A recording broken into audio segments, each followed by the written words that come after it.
नमस्कार दोस्तों, मैं महेश एक बार फिर से आप सभी का आपके अपने YouTube चैनल ज्ञान क्लासेस पे स्वागत करता हूं। दोस्तों, साइंस में हम लोग फिजिक्स का टॉपिक डिस्कस कर रहे हैं। फिजिक्स में MCQ क्वेश्चंस पे आज टॉपिक है एनर्जी यानी कि ऊर्जा। तो ऊर्जा पे हम लोग आज प्रश्नों को डिस्कस करेंगे जो एग्जाम में पूछे गए हैं प्रीवियस ईयर में, उन्हीं पे आज हम लोग चर्चा करते हैं। थोड़ी सी क्लास डिले हो गई, सर्वर की प्रॉब्लम थी। तो चलिए फिर हम लोग बिना डिले किए हुए बढ़ते हैं प्रश्न की तरफ। प्रश्न नंबर 1 आपके स्क्रीन पे है। प्रश्न नंबर 1 में कहा गया, यदि वायु प्रतिरोध को नगण्य माने तो मुक्त रूप से गिरते हुए पिंड की स्थितिज ऊर्जा और गतिज ऊर्जा का योग होता है। तो जो स्थितिज ऊर्जा होता है और गतिज ऊर्जा का योग हमेशा कांस्टेंट होता है। मैं आपको थोड़ा सा यहां पे समझाता हूं। तो यहां पे जैसे मान लो कि ऊपर जाने पर स्थितिज ऊर्जा का मान क्या होगा, बढ़ता है, और जैसे जैसे हम ऊंचाई पर जाएंगे वैसे वैसे स्थितिज ऊर्जा का मान बढ़ता जाएगा। मान लो हमने कोई बॉल फेंकी यहां पे, अब इस बॉल की अगर मान लेते हैं यहां पे स्थितिज ऊर्जा 5 है, तो जो आपकी गतिज ऊर्जा है मान लो 3 है, और ऊपर गई तो देखो इन दोनों का समपान 3 8 हुआ ना। तो अगर और ऊपर गया तो मान लो यहां पे अब उसकी स्थितिज ऊर्जा 6 हो गई, तो गतिज ऊर्जा कितनी हो जाएगी, 2। यानी कि इनका सम हमेशा क्या होगा, कांस्टेंट ही होगा, दोनों इक्वल ही होंगे, हमेशा वेटेज इनका इक्वल होगा। यानी कि आप कह सकते हो कि जो आपका काइनेटिक एनर्जी प्लस आपका पोटेंशियल एनर्जी इक्वल कांस्टेंट। तो कहा गया यदि वायु प्रतिरोध को नगण्य माने तो मुक्त रूप से गिरते हुए पिंड की स्थितिज ऊर्जा और गतिज ऊर्जा का योग क्या होगा। ऑप्शन में है अनंत, स्थितिज ऊर्जा के योग का 2 गुना, शून्य और स्थिर। तो स्थिर होगा, कांस्टेंट होगा, स्थिर होगा, नियत होगा। यही आपका आंसर हुआ, ऑप्शन नंबर डी। चलिए बढ़ते हैं अगले प्रश्न की तरफ। अगला प्रश्न है, कहा गया जब आप एक रबर बैंड को खींचते हैं तो हस्तांतरित ऊर्जा डॉट डॉट के रूप में संग्रहित हो जाती है। ऑप्शन है स्थितिज ऊर्जा, मांसपेशीय ऊर्जा, यांत्रिक ऊर्जा, गतिज ऊर्जा। जब आप किसी रबर बैंड को, ये रबर बैंड है, जब आप इसको बल लगाकर खींचे तो इधर भी बढ़ जाएगी और इधर भी बढ़ जाएगी। अब आपने इसको रबर बैंड को खींचा तो क्या हो गई, इसमें स्थितिज ऊर्जा हो गई। आपने रबर बैंड को खींचा तो इसमें कौन सी ऊर्जा हो गई, स्थितिज ऊर्जा संग्रहित हो गई। लेकिन जैसे आप इसको छोड़ोगे तो इसमें गतिज ऊर्जा आ जाएगी। तो अभी छोड़ने की बात नहीं हुई है, कहा गया जब आप एक रबर बैंड को खींचते हैं तो हस्तांतरित ऊर्जा डॉट डॉट के रूप में संग्रहित होती है। तो कौन सी ऊर्जा उसमें आएगी, स्थितिज ऊर्जा आएगी। ऑप्शन नंबर ए आपका परफेक्ट आंसर होगा। यहां तक किसी को कोई दिक्कत नहीं ना, समझ आ रहा है सबको, सबका आंसर ऑप्शन नंबर ए बिल्कुल सही है। चलिए बढ़ते हैं अगले प्रश्न की तरफ। प्रश्न नंबर 3 आपके स्क्रीन पे है, डॉट डॉट के कणों की गतिज ऊर्जा अधिकतम होगी। अच्छा बताइए, कहा गया किसके कणों की गतिज ऊर्जा अधिकतम होगी। ऑप्शन में है भैया द्रव, प्लाज्मा, ठोस, गैस। अच्छा बताइए किसके जो कण होंगे, मॉलिक्यूल्स होंगे, तेजी से इधर उधर घूम सकते हैं, स्वतंत्र होंगे। जो ठोस होंगे उनके जो मॉलिक्यूल्स होंगे बहुत पास पास भरे होंगे, यानी कि उसमें सॉलिड में मॉलिक्यूल्स बहुत पास पास होंगे, अणु बहुत पास पास। द्रव में थोड़े से दूर होते हैं, थोड़े से दूर होते हैं ना। और जो आपका गैस है, गैस में तो इतने पास होते हैं कि अगर 1 लीटर गैस को मैं छोड़ दूं आपके रूम में, पूरे रूम में पहुंच जाएगी। तो भैया सबसे ज्यादा अगर गति करते हैं किसके अणु, गैस के अणु। तो गैस के अणु गति करते हैं तो गतिज ऊर्जा भी अधिकतम होगी। तो ऑप्शन नंबर कौन सा हो जाएगा, ऑप्शन नंबर डी इसका परफेक्ट आंसर होगा। समझ पा रहे हो ना, यहां तक किसी को कोई दिक्कत नहीं है, आवाज वगैरह आ रही है। आगे बढ़ें, सबका आंसर ऑप्शन नंबर डी बिल्कुल सही है। चलिए बढ़ते हैं अगले प्रश्न की तरफ। अगला प्रश्न है, जब एक संपीड़ित स्प्रिंग को छोड़ा जाता है तो यह अपनी स्थितिज ऊर्जा को बदल लेता है। अब ध्यान से देखो, इसमें कहा गया जब एक स्प्रिंग को संपीड़ित स्प्रिंग को, मतलब एक खींची हुई स्प्रिंग को छोड़ा जाता है। एक कोई स्प्रिंग है, अब इसको हमने खींचा और खींचकर इतना बढ़ा लिया इधर, इतना बढ़ा लिया इधर, और हमने इस स्प्रिंग को क्या किया, हमने इस स्प्रिंग को खींचा यहां तक बढ़ा लिया, इधर इधर बढ़ा लिया। अब इसको छोड़ दिए तो स्थिति ऊर्जा किस में बदल जाएगी, गतिज ऊर्जा में। ध्यान रखना है, खींची हुई स्प्रिंग में स्थितिज ऊर्जा, लेकिन खींचकर छोड़ी हुई स्प्रिंग में गतिज ऊर्जा होगी। तो कहा गया ऑप्शन में यांत्रिक ऊर्जा, गलत कह रहा है पवन ऊर्जा, गलत है। प्रत्यास्थ स्थितिज ऊर्जा, गलत है। गतिज ऊर्जा, यही आपका सही आंसर होगा, ऑप्शन नंबर डी बिल्कुल सबका सही है। आगे बढ़ते हैं प्रश्न नंबर 5 की तरफ। प्रश्न नंबर 5 में क्या बोला गया, कहा गया एक वस्तु, प्रश्न नंबर 5 में कहा गया एक वस्तु की स्थितिज ऊर्जा में इसकी डॉट डॉट के साथ वृद्धि होगी। ऑप्शन है वेग, ऊंचाई, विस्थापन, दूरी। अब मुझे बताइए कि स्थितिज ऊर्जा का फार्मूला क्या होता है। तो फार्मूला आप सबको पता है कि फार्मूला जो होता है EP, potential energy equal M G H. M क्या है आपका द्रव्यमान मास, जी क्या है गुरुत्वाकर्षण, एच क्या है हाइट ऊंचाई। तो जैसे जैसे ऊंचाई बढ़ाते हैं, जहां भी ऊंचाई होगी, जैसे जैसे ऊंचाई बढ़ाएंगे स्थितिज ऊर्जा पोटेंशियल एनर्जी का मान बढ़ता जाएगा। तो जहां भी ऊंचाई की बात आएगी वहां स्थितिज ऊर्जा होगा, स्थितिज ऊर्जा होगी। कहा गया एक वस्तु की स्थितिज ऊर्जा में इसकी डॉट डॉट के साथ वृद्धि होती है तो ऊंचाई के साथ भैया क्या होगी, वृद्धि होगी। ऑप्शन नंबर कौन सा सही हो जाएगा जरा बताओ तो, ऑप्शन नंबर कौन सा सही हो जाएगा, ऑप्शन नंबर बी इसका सही आंसर हो जाएगा। क्लियर हुआ, ऑप्शन नंबर बी इसका सही आंसर हो जाएगा। ये क्या हो रहा है, ठीक है, ऑप्शन नंबर बी इसका सही आंसर हो जाएगा। अगले प्रश्न की तरफ बढ़ते हैं। अगला प्रश्न क्या बोला गया, अगले प्रश्न में है भैया, अगला प्रश्न है बांध में संग्रहित पानी में, बांध में संग्रहित पानी में कौन सी ऊर्जा होगी। विकल्प है स्थितिज ऊर्जा, विद्युत ऊर्जा, गतिज ऊर्जा, गुरुत्वाकर्षण ऊर्जा। तो जो बांध का पानी होगा उसमें जो एकत्रित ऊर्जा होगी कौन सी ऊर्जा होगी, तो उसमें स्थितिज ऊर्जा होगी। ऑप्शन नंबर क्या होगा, ए होगा। ऑप्शन नंबर ए आपका परफेक्ट आंसर होगा। चलिए अगले प्रश्न पे बढ़ते हैं।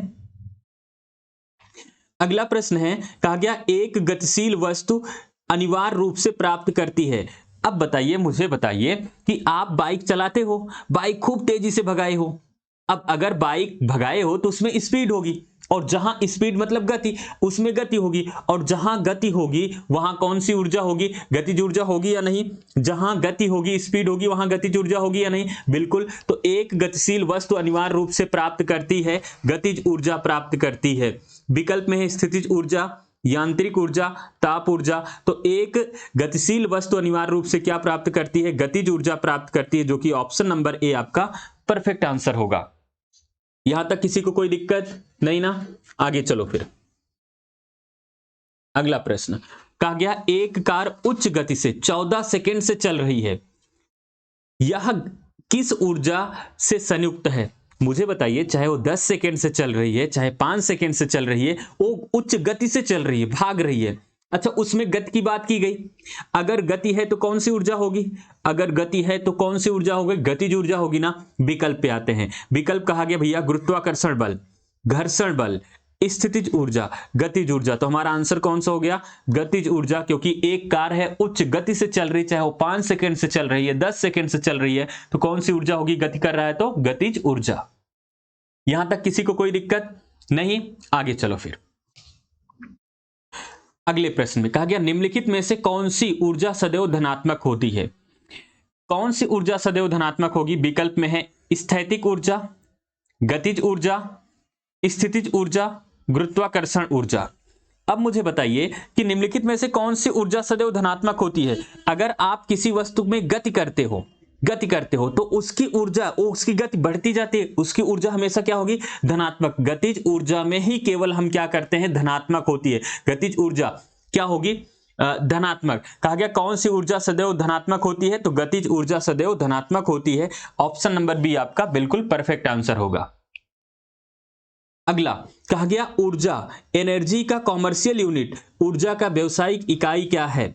तो कॉमर्शियल यूनिट अगर एनर्जी की पूछी जाए तो एनर्जी की कॉमर्शियल यूनिट क्या होती है भैया। विकल्प में है वाट, किलोवाट घंटा, किलोवाट, जूल, वाट घंटा। तो ऊर्जा की यानी कि एनर्जी की कॉमर्शियल यूनिट क्या होती है, किलोवाट घंटा होती है, जो कि ऑप्शन नंबर किस में है, ऑप्शन नंबर ए में है, याद है। और किलोवाट घंटा पे आपको एक पॉइंट बताया गया, 1 किलो वाट घंटा बराबर कितना होता है भैया, 3.6 इंटू 10⁻6 जूल।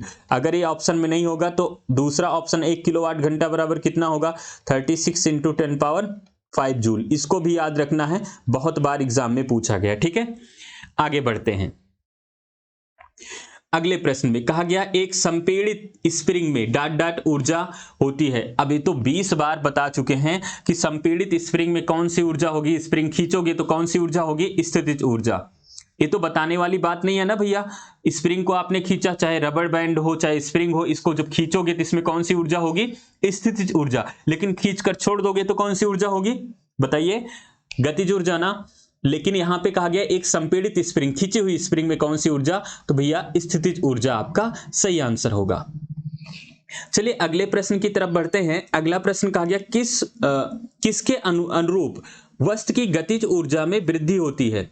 अच्छा, वस्तु की गतिज ऊर्जा में वृद्धि होगी, इसका मतलब किसमें वृद्धि होनी चाहिए? गति में। जैसे जैसे गति बढ़ाओगे वैसे वैसे गतिज ऊर्जा का मान क्या होगा? बढ़ता जाएगा। तो गतिज ऊर्जा के मान में वृद्धि चाहिए तो किसमें वृद्धि होनी चाहिए? गति में। ऑप्शन पे आते हैं। कहा गया घर्षण बल, बिल्कुल गलत है, घर्षण नहीं होगा। समय गलत है, द्रव्यमान गलत है, गति। गति बढ़ाने पर गतिज ऊर्जा का मान बढ़ता है, जो कि ऑप्शन नंबर डी में है। तो ऑप्शन नंबर डी आपका बिल्कुल परफेक्ट आंसर होगा। सभी का ऑप्शन नंबर डी है, बिल्कुल सही है। चलिए बढ़ते हैं अगले प्रश्न की तरफ।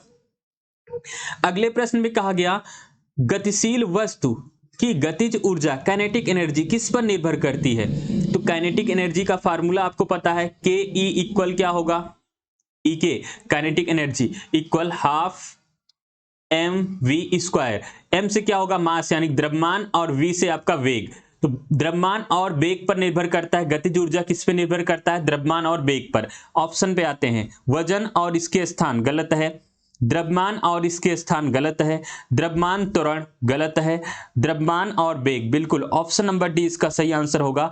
जो गतिज ऊर्जा होगा, काइनेटिक एनर्जी होगी, वो मास और वेलोसिटी यानी कि वेग पर निर्भर करेगी। ठीक है, नेक्स्ट प्रश्न पे आए। यहां तक बताओ कोई दिक्कत किसी को? नहीं ना। चलो फिर अगले प्रश्न पे आते हैं। कहा गया किसी जल विद्युत गृह में विद्युत ऊर्जा में परिवर्तित होने वाली ऊर्जा कौन सी है? अब मैं बताता हूं कि विद्युत जो आपका विद्युत गृह में विद्युत ऊर्जा बनती कैसी है। देखो, यहां पे ऊपर बांध बनाया जाता है और पानी इकट्ठा किया जाता है। अब इसमें क्या है? पानी है, इसमें पानी है। ठीक है, अब नीचे क्या हुआ? टरबाइन को हम चलाएंगे, टरबाइन को खूब तेजी से ऐसे घुमाएंगे और ऊपर से क्या करेंगे? पानी को गिराएंगे। कहां गिराएंगे? टरबाइन के ऊपर। अब टरबाइन के ऊपर गिराएंगे और यहां एक मशीन लगाएंगे, मशीन से अब यहां से जो एनर्जी निकलेगी उसको तारों में दौड़ाएंगे। अब इन तारों में मशीन को क्या करेंगे? ऐसे यहां से, तो यहां से जो एनर्जी निकलेगी, विद्युत ऊर्जा निकलेगी, उसको इन मशीन के द्वारा क्या करेंगे? इन मशीन के द्वारा इसमें दौड़ाएंगे। अब यहां से पानी गिरा है टरबाइन पे, टरबाइन खूब तेजी से घूम रहा है। अब इस पे क्या हुआ? लाइट उत्पन्न हुई, विद्युत इलेक्ट्रिसिटी उत्पन्न हुई। अब क्या हुआ? इन तारों में विद्युत क्या होगी? प्रवाहित होगी। अब विद्युत प्रवाहित होगी, लाइट खूब तेजी से, विद्युत खूब तेजी से भगेगी। अब तारों में करंट बहुत तेजी से भगेगा। अब करंट भगेगा तो करंट किस अवस्था में होगा? गतिज अवस्था में। और गति अवस्था में होगा तो उसमें कौन सी ऊर्जा होनी चाहिए? गतिज ऊर्जा। तो ऑप्शन है यांत्रिक ऊर्जा, स्थितिज ऊर्जा, उसमें ऊर्जा, गतिज ऊर्जा। तो ऑप्शन कौन सा टिक करोगे? गतिज ऊर्जा। ऑप्शन नंबर डी आपका सही आंसर होगा, गतिज ऊर्जा। क्लियर हुआ? किसी जल विद्युत गृह में विद्युत ऊर्जा में परिवर्तित होने वाली ऊर्जा कौन सी है? गतिज ऊर्जा। चलिए अगले प्रश्न पे बढ़ते हैं। कहा गया निम्नलिखित उल्लेखनीय गतिविधियों में से किसमें गतिज ऊर्जा यानी कि पोटेंशियल एनर्जी, भाई साहब इंग्लिश में भी दिए हैं, पोटेंशियल एनर्जी को गतिज ऊर्जा में परिवर्तित किया गया है? अच्छा, विकल्प हमारे पास है। एक, पटाखे का विस्फोट, टॉर्च को ऑन करना, टॉर्च को ऑफ करना, पेंडुलम का झूलना। अब टॉर्च को ऑन करना और ऑफ करना ये तो पागलों का काम होता है, समझते हो ना? ऑन करते हैं, ऑफ करते हैं, ऑन करते हैं, ऑफ, और आप लोग तो पागल है नहीं, तो दो विकल्प तो हो नहीं सकता, नहीं होगा ना। अच्छा, पटाखे पागल लोग दगाते होंगे, हम लोग तो दगाते नहीं है। ऑप्शन नंबर क्या हुआ? ऑप्शन नंबर डी बिल्कुल सही है सबका। पेंडुलम क्या होगा? पेंडुलम ऐसे, यहां पे ऐसे। अब क्या होगा? ऊंचाई पर आएगा तो यहां पे कौन सी ऊर्जा? स्थितिज ऊर्जा। फिर नीचे आएगा गतिज ऊर्जा, स्थितिज ऊर्जा, गतिज ऊर्जा, स्थितिज ऊर्जा, गतिज ऊर्जा। तो ये क्या करेगा? स्थितिज ऊर्जा को गतिज ऊर्जा में परिवर्तित करता है। इसका काम कौन करता है? पेंडुलम करता है। ऑप्शन नंबर डी आप लोग का बिल्कुल सही है। ठीक है, बढ़ते हैं फिर अगले प्रश्न की तरफ। अब एक बार बताओ, यहां तक किसी को कोई दिक्कत तो नहीं है भैया? आगे बढ़ सकते हैं। चलिए अगले प्रश्न पे बढ़ते हैं। अगला प्रश्न क्या कहता है? अगले प्रश्न में कहा गया ऊपर उठाए गए हथौड़े के पास क्या होता है? तो विकल्प देखते हैं। गतिज ऊर्जा, यांत्रिक ऊर्जा, मांसपेशीय ऊर्जा और स्थितिज ऊर्जा। तो देखो भैया, आपका ईपी पोटेंशियल एनर्जी इक्वल होता है mgh। जहां पे ऊंचाई होगी आंख बंद करके टिक कर देना है स्थितिज ऊर्जा। अब ऊपर उठाए गए हथौड़े के पास कौन सी ऊर्जा होगी? हथौड़े को ऊपर उठाए हो यानी कि ऊंचाई की बात हुई, और ऊंचाई की बात होगी तो कौन सी ऊर्जा होगी जरा बताओ तो? स्थितिज ऊर्जा। ऑप्शन नंबर डी आपका परफेक्ट आंसर होगा। अगले प्रश्न पे बढ़ते हैं। अगला प्रश्न क्या है? अगला प्रश्न है इनमें से किसे ना तो बनाया जा सकता है और ना ही नष्ट किया जा सकता है? विकल्प है ऊर्जा, शक्ति, वेग, गति। 1841 में जूलियस रॉबर्ट मेयर ने एक सिद्धांत दिया जिसका नाम था ऊर्जा संरक्षण का सिद्धांत। उन्होंने कहा ऊर्जा को ना तो नष्ट किया जा सकता है ना ही उत्पन्न किया जा सकता है, केवल एक रूप से दूसरे रूप में परिवर्तित किया जा सकता है। तो इस नियम को किसने दिया था? इस नियम को जूलियस रॉबर्ट मेयर ने दिया था, और ये ऊर्जा संरक्षण का सिद्धांत है। मुझे तो लगता है सारे वैज्ञानिक लोग गीता से हम लोग के गीता वगैरह पुराण से हम लोग के चीजों को चुरा चुरा के किए हैं। मुझे लगता है कि इससे पहले तो भगवान कृष्ण ने इसको बता दिया था कि आत्मा ना तो मर सकती है, आत्मा ना तो पैदा हो सकती है, एक शरीर को छोड़कर दूसरे शरीर में जाती है, यही तो। और इसमें आत्मा को ऊर्जा कह दिया गया, कहा गया ना, बोलो। तो यहां पे जो जूलियस रॉबर्ट मेयर थे 1841 में, इन्होंने कहा कि ऊर्जा को ना तो उत्पन्न कर सकते हैं ना तो नष्ट कर सकते हैं, केवल एक रूप से दूसरे रूप में हम परिवर्तित कर सकते हैं। अब मुझे बताइए, लोग कहते हैं ऊर्जा का संकट है, ऊर्जा का संकट है। बताइए जब पृथ्वी का निर्माण हुआ होगा तो जितनी ऊर्जा तब रही होगी, जितनी एनर्जी तब रही होगी, उतनी एनर्जी तो अभी भी है या नहीं? क्योंकि ऊर्जा को ना नष्ट कर सकते हैं ना तो ऊर्जा को हम उत्पन्न कर सकते हैं, केवल एक रूप से दूसरे रूप में परिवर्तित करते हैं। इसका मतलब पृथ्वी का निर्माण जब हुआ होगा जितनी ऊर्जा रही होगी उतनी ऊर्जा अभी भी है। तो ऊर्जा का एक्चुअल में संकट ना होकर तकनीक का संकट है। जिस दिन हमारे पास वो तकनीक आ जाएगी कि हम सारे एनर्जी को, सारे ऊर्जा को अपने काम में ले पाएंगे, उस दिन ऊर्जा का संकट दूर हो जाएगा। तो इसका आंसर बता दीजिए कौन सा हुआ? ऑप्शन नंबर ए आपका सही आंसर होगा। अगले प्रश्न पे बढ़ते हैं। अगला प्रश्न है, कहा गया गतिज ऊर्जा किसके बराबर है? तो भैया काइनेटिक एनर्जी, मैं तो बार बार बता रहा हूं कि काइनेटिक एनर्जी किसके बराबर होगा? Half mv²। तो half mv² option number A आपका सही होगा, और तो इसमें कुछ बताना नहीं है। समझ रहे हो ना सब लोग? आगे बढ़े। चलो फिर 19 नंबर बताओ। 19 नंबर में क्या कहा गया? किसी संकुचित स्प्रिंग में सामान्य लंबाई के स्प्रिंग से अधिक ऊर्जा होती है, ठीक है, क्योंकि स्प्रिंग संकुचित होने के कारण इसमें निम्न में से क्या होता है? रासायनिक ऊर्जा, स्थितिज ऊर्जा, गतिज ऊर्जा, उसमें ऊर्जा। किसी संकुचित स्प्रिंग में सामान्य लंबाई के स्प्रिंग से अधिक ऊर्जा होती है, क्योंकि स्प्रिंग संकुचित होने के कारण इसमें से क्या होता है? जब स्प्रिंग को संकुचित करोगे, स्प्रिंग को संकुचित करोगे, संकुचित मतलब समझते हो ना, दबाओगे, स्प्रिंग को दबा दिए हो तो समान लंबाई की तुलना में उसमें कौन सी ऊर्जा ज्यादा हो जाएगी? स्थितिज ऊर्जा। जब भी किसी के आकृति में परिवर्तन हो भैया, जब भी लिख लो, जब भी किसी के आकृति में परिवर्तन हो तो वहां पे ऊर्जा कौन सी होगी? सॉरी, स्थितिज ऊर्जा होगी, मैंने गलत टिक किया, स्थितिज ऊर्जा होगी। जब भी किसी के आकृति में, जब भी किसी के आकृति में क्या होगा? परिवर्तन होगा, वहां पे स्थितिज ऊर्जा होगी। ऑप्शन नंबर आपका बी सही आंसर होगा। ठीक है, संकुचित करें, स्प्रिंग को दबा दें, स्प्रिंग को खींच ले, तो वहां दोनों स्थिति में कौन सी ऊर्जा होती है? स्थितिज ऊर्जा होती है। अगला प्रश्न, कहा गया जब किसी बंदूक से गोली चलाई जाती है, बंदूक से गोली, भैया बंदूक से गोली से बड़ा डर लगता है, अब यहां गोली भी चलवा रहे हो है? चलो सॉल्व करते हैं। जब किसी बंदूक से गोली चलाई जाती है तो इसकी संभावित स्थितिज ऊर्जा किसमें परिवर्तित हो जाती है? अब बंदूक से जब गोली चलाई जाएगी तो जो गोली है स्थिर अवस्था में, उसमें कौन सी ऊर्जा है? स्थितिज ऊर्जा। अब जब बंदूक से गोली निकलेगी तो गतिज अवस्था में होगी या नहीं? होगी ना।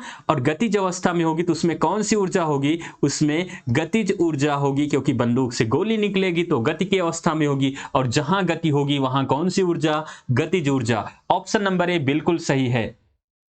यहां तक किसी को कोई दिक्कत हो तो बताओ, आगे बढ़ सकते हैं। चलिए बढ़ते हैं प्रश्न नंबर 21 की तरफ। प्रश्न नंबर 21 क्या कहता है? कहता है स्थिति या आकृति में हुए परिवर्तन के कारण एक वस्तु में निहित ऊर्जा को कहा जाता है। भैया अभी अभी तो हम लोग चर्चा किए, चलो सब लोग आंसर दो। स्थिति या आकृति में हुए परिवर्तन के कारण वस्तु में निहित ऊर्जा को क्या कहा जाता है? कहा गया गतिज ऊर्जा कहा जाता है। फिर कहा गया रासायनिक ऊर्जा, नाभिकीय ऊर्जा, स्थितिज ऊर्जा। तो स्थितिज ऊर्जा ऑप्शन नंबर डी आप लोग का बिल्कुल सही है भैया। जब भी आकृति में परिवर्तन होगा वहां पे कौन सी ऊर्जा होगी? स्थितिज ऊर्जा होगी। क्लियर हुआ? चलो फिर अगले प्रश्न पे बढ़ते हैं। अगला प्रश्न है भैया, यांत्रिक ऊर्जा किसके बराबर है? तो यांत्रिक ऊर्जा भैया EM mechanical energy equal potential energy plus kinetic energy, इनके इक्वल होगा। तो ऑप्शन पे आते हैं। ऑप्शन कहा गया, क्या हो रहा है, क्यों भाग रहे हो भैया? कहा गया गतिज ऊर्जा प्लस रासायनिक ऊर्जा, फिर कहा गया गतिज ऊर्जा प्लस स्थितिज ऊर्जा, कहा गया गतिज ऊर्जा प्लस उष्मीय ऊर्जा, गतिज ऊर्जा प्लस विद्युत ऊर्जा। तो मुझे बताइए कौन सा विकल्प सही होगा? Mechanical energy equal potential energy plus kinetic energy, यानी कि स्थितिज ऊर्जा प्लस गतिज ऊर्जा। ऑप्शन नंबर बी आपका बिल्कुल सही है। सभी का बी आ रहा है, बिल्कुल सही है। अगले प्रश्न पे चलते हैं। अगला प्रश्न क्या कहता है? एक खींचे हुए धनुष के तीर से छोड़ते समय धनुष की स्थितिज ऊर्जा किस में बदल जाती है? अब आप धनुष खींचते हुए, एक कहा गया खींचे हुए धनुष से तीर छोड़ते समय, तीर खींचे हो तो कौन सी ऊर्जा? स्थितिज ऊर्जा, लेकिन छोड़ देने पर गतिज ऊर्जा। तो गतिज ऊर्जा बिल्कुल सबका आंसर है। जैसे रबड़ को आप खींचे, रबड़ बैंड को आप खींचे, कौन सी ऊर्जा? स्थितिज ऊर्जा। और खींच कर छोड़े तो कौन सी ऊर्जा? गतिज ऊर्जा। तो कहा गया विकल्प में रासायनिक ऊर्जा, गतिज ऊर्जा। तो ऑप्शन नंबर बी बिल्कुल सही है, गतिज ऊर्जा आपका सही आंसर होगा। अगले प्रश्न पे चले। अच्छा, थोड़ा सा तेजी से पढ़ाए हैं, समझ में आ रहा है ना? एक बार कमेंट करके बताओ समझ में आ रहा है। ज्यादा प्रश्न तो बचा नहीं, एक दो बचा है। इनमें से कौन सा स्थितिज ऊर्जा का उदाहरण नहीं है? अच्छा देखो क्या कहा गया, इनमें से कौन सा स्थितिज ऊर्जा का उदाहरण नहीं है? संकुचित स्प्रिंग, संकुचित मतलब दबाई हुई स्प्रिंग, कंप्रेस कर दो, दबा दो, कौन सी स्प्रिंग दबा दोगी, कौन सी ऊर्जा होगी? आकृति में परिवर्तन हो रहा है, स्थितिज ऊर्जा होगी। हमें बताना है स्थितिज ऊर्जा का उदाहरण ना हो। बहता हुआ जल, बहते हुए जल में कौन सी ऊर्जा होगी? देखो बहते हुए जल में गति होगी, और गति होगी तो कौन सी ऊर्जा होगी? गतिज ऊर्जा। तो भैया एक जो बहता हुआ जल है ये आपके स्थितिज ऊर्जा का उदाहरण नहीं है, ये किसका उदाहरण है? गतिज ऊर्जा का। तो ऑप्शन नंबर बी आपका यहां भी परफेक्ट आंसर होगा। अगले प्रश्न पे चलते हैं। अगला प्रश्न है, गिरते हुए नारियल में होती है रासायनिक ऊर्जा, नाभिकीय ऊर्जा, गतिज ऊर्जा, ध्वनि ऊर्जा। भैया गर्मी आ रही है, नारियल गिरे तो यहां भी भिजवा देना कुछ है, नारियल गिरे तो यहां भी भिजवा देना। कौन सी ऊर्जा होगी? ऊर्जा बता दो, फिर नारियल सब लोग गिर रहा है, सब लोग पीना पानी, ठीक है, नारियल पानी। कौन सी ऊर्जा होगी फिर? गतिज ऊर्जा होगी ना। गिरते हुए नारियल में गतिज ऊर्जा होगी, क्योंकि गति की अवस्था में होगा, और गति की अवस्था में गतिज ऊर्जा। तो यहां पे 25 प्रश्न थे, 25 प्रश्नों पे हम लोग चर्चा किए। एनर्जी पे इंपॉर्टेंट प्रश्नों को हम लोग सॉल्व कर लिए। उम्मीद है आप इनको समझ पाए होंगे और प्रश्नों को सॉल्व कर पा रहे होंगे। कल हम लोग पढ़ेंगे हीट। तो हीट पे कोई टॉपिक लेंगे, आपको बताएंगे कि हीट पे कौन सा टॉपिक, हीट आप लोग पढ़ लीजिएगा। हीट पे कल हम लोग चर्चा करेंगे। और आज एनर्जी पे जिन प्रश्नों पे हम लोग प्रैक्टिस एमसीक्यू किए क्वेश्चंस, इसको एक बार और अच्छे से सॉल्व कर लीजिएगा। तो मिलते हैं फिर कल 8 बजे। आज तो क्लास थोड़ी सी डिले हो गई, इसके लिए सॉरी, क्षमा चाहते हैं। कल 8 बजे क्लास आपकी होगी, ठीक है। तो आज के लिए बस इतना ही। तब तक के लिए हंसते रहिए, मुस्कुराते रहिए। Take care, bye bye, good night.